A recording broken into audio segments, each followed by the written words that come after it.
728 drone Shahed, ratusan rudal, puluhan decoy pemecah radar. Rusia tidak lagi bermain aman.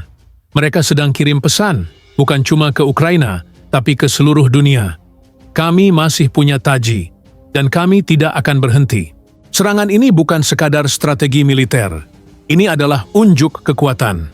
Demonstrasi brutal bahwa dalam perang modern, jumlah bisa mengalahkan kualitas, selama kamu tahu cara menggunakannya. Dalam konflik yang sudah memakan waktu bertahun-tahun, serangan ini jadi titik balik.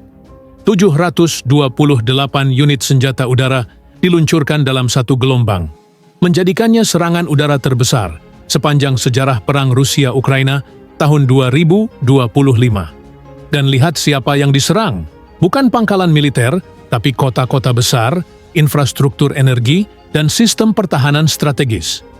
Ini bukan soal merebut wilayah. Ini soal membuat lawan bertekuk lutut secara sistemik. Dunia mulai ketakutan. Tapi seperti biasa, dunia hanya menonton. Dan kita akan membahasnya hari ini. Bukan hanya apa yang terjadi, tapi juga apa makna dari serangan ini. Siapa yang sebenarnya bermain di balik layar, dan seberapa dekat kita dengan eskalasi yang lebih besar lagi.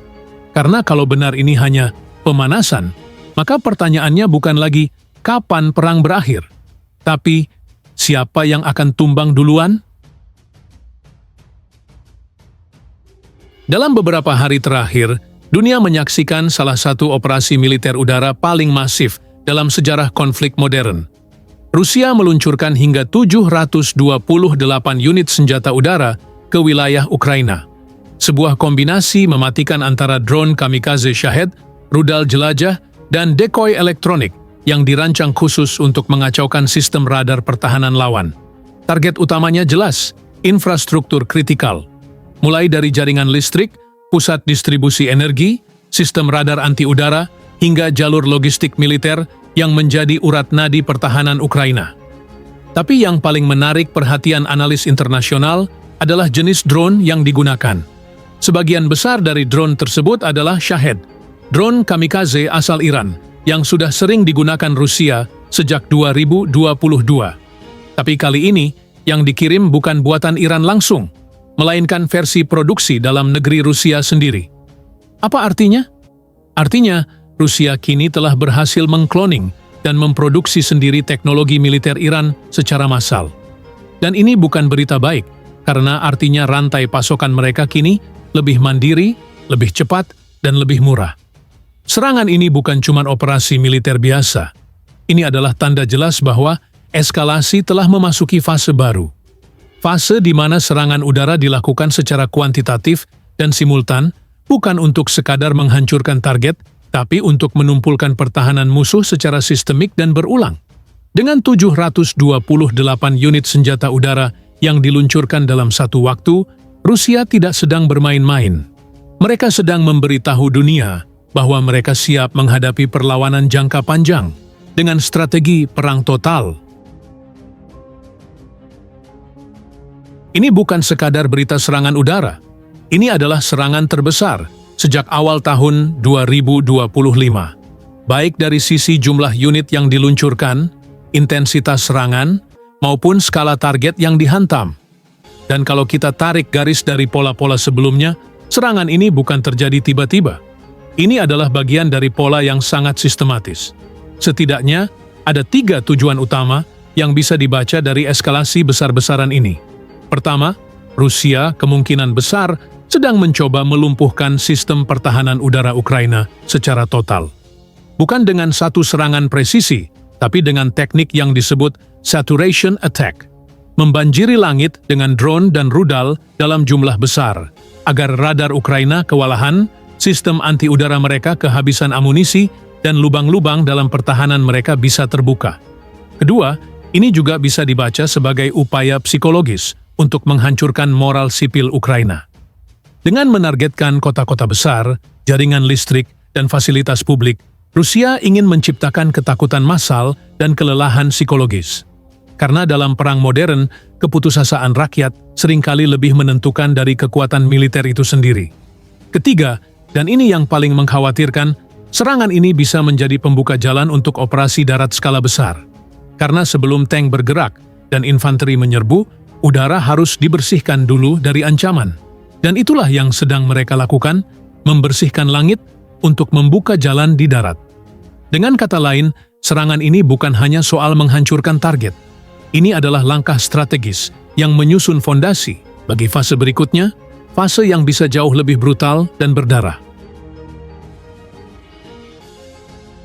Menurut Institute for the Study of War, ISW, salah satu lembaga riset militer paling berpengaruh dalam memantau dinamika konflik Rusia-Ukraina, serangan masif ini bukan kejutan, tapi justru bagian dari kalkulasi strategis yang sangat terencana.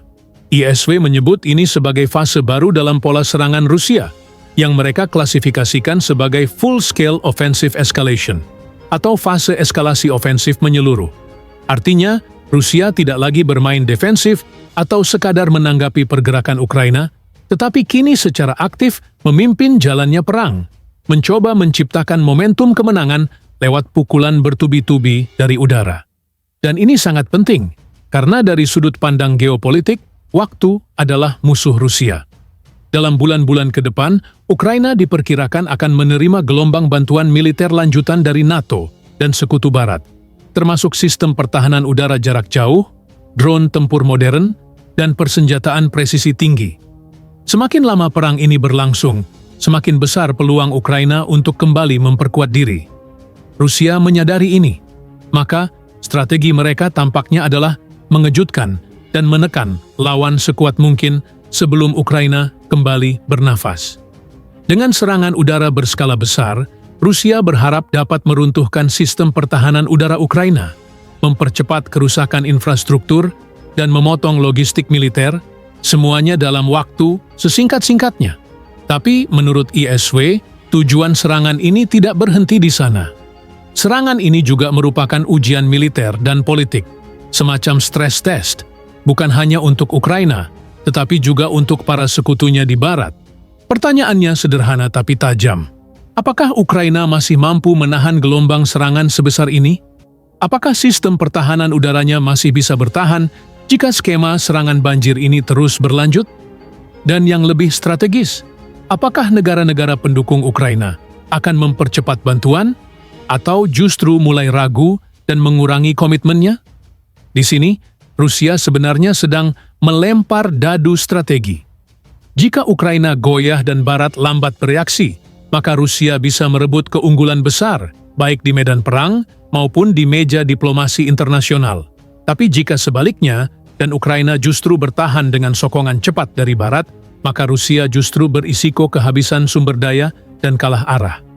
ISW menekankan bahwa ini bukan semata-mata serangan taktis, tapi bagian dari manuver strategis berskala besar untuk mengubah ritme perang secara keseluruhan.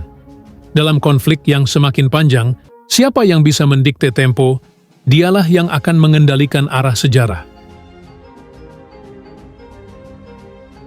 Dampak dari serangan ini tidak bisa diremehkan, bukan hanya bagi Ukraina, tapi bagi tatanan geopolitik global. Bagi Ukraina, ini jelas pukulan telak. Stok pertahanan udara mereka terkikis. Sistem energi sipil mereka terguncang. Dan ketergantungan mereka terhadap dukungan dari NATO dan negara Barat kini mencapai titik kritis. Bukan cuma soal amunisi, tapi soal keberlangsungan hidup negara itu sendiri. Sementara itu, Rusia sedang memainkan kartu besarnya. Serangan ini bukan hanya untuk melukai Ukraina, tapi juga untuk mengirimkan pesan ke dunia. Kami belum selesai, kami belum kalah, dan kami masih bisa menyerang, kapanpun kami mau. Di balik layar, permainannya jauh lebih besar dari yang tampak. Karena ini bukan lagi sekadar Rusia versus Ukraina. Ini adalah pertarungan antar blok kekuatan global. Di satu sisi, Iran mendukung Rusia secara teknologi, strategi, bahkan moral. Di sisi lain, NATO dan sekutunya menopang Ukraina dengan bantuan yang terus bertambah dari hari ke hari. Dan di antara keduanya, dunia menyaksikan perang proksi yang makin nyata dan makin brutal. Sebuah konflik modern yang dipenuhi taktik asimetris, drone murah yang bisa membunuh mahal, dan propaganda yang menyusup ke setiap sudut informasi. Konflik ini mencerminkan satu hal, perang dunia hari ini tidak harus terjadi di banyak negara, cukup di satu lokasi, dengan banyak kepentingan. Serangan ini bukan sekadar hujan drone dan rudal. Ini adalah peringatan keras bahwa konflik Rusia-Ukraina belum mendekati garis akhir, dan kemungkinan besar justru akan berkembang ke arah yang lebih gelap dan tak terduga. Jumlah drone bisa dihitung, jumlah korban bisa dicatat, tapi yang tidak bisa dihitung adalah kerusakan jangka panjang, kepercayaan yang hancur, stabilitas regional yang retak, dan rasa aman yang kini terasa absurd bagi jutaan warga sipil. Yang kita saksikan hari ini bukan cuma perang antar dua negara. Ini adalah panggung besar di mana kekuatan dunia saling bertaruh, saling mengintai, dan saling menguji batas. Dan di tengah semua itu, satu pertanyaan terus menggantung, bukan hanya di meja PBB, bukan hanya di layar media, tapi di benak kita semua. Sampai kapan dunia hanya jadi penonton? Sampai kapan konflik dianggap normal selama itu terjadi jauh dari rumah kita? Dan siapa yang sebenarnya sedang memenangkan perang ini? Karena dalam perang seperti ini, seringkali tidak ada pemenang. Yang ada hanyalah siapa yang paling sedikit kehilangan.